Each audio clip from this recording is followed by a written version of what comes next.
আসসালামু আলাইকুম রহমতুল্লাহ বারাকাত। প্রিয় বন্ধুরা, প্রিয় ভাইরা, কেমন আছেন? আমি যে কথাগুলো বলবো এটা গুরুত্বপূর্ণ কথা, এটা শুনে যাবেন।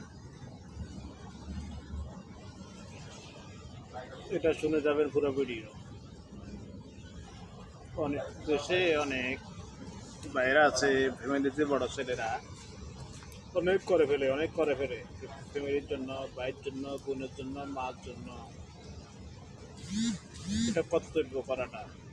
তুই ফ্যামিলির মা, বোন, ভাই, তাদের কর্তব্য নাই? আমার প্রশ্ন এখানে, তারা যখন প্রতিনিয়ত করে যাচ্ছে তার ফলাফল কী হয় জানেন? লাস্ট পর্যায়ে যখন বিয়ে করে তখন আর বড় ছেলেদের যে একটা মূল্যায়ন, যে একটা কদর, ওইটা ভাইয়ের কাছে, বোনের কাছে, মায়ের কাছে নাই। অনেক ফ্যামিলিতে ঘটে, অনেক ফ্যামিলিতে এটা হয়। পুরস্কার পেয়েছিল জিরো। আপনি দুশের দিন না করতে পারলে আপনাকে ভুলিয়ে যাবে।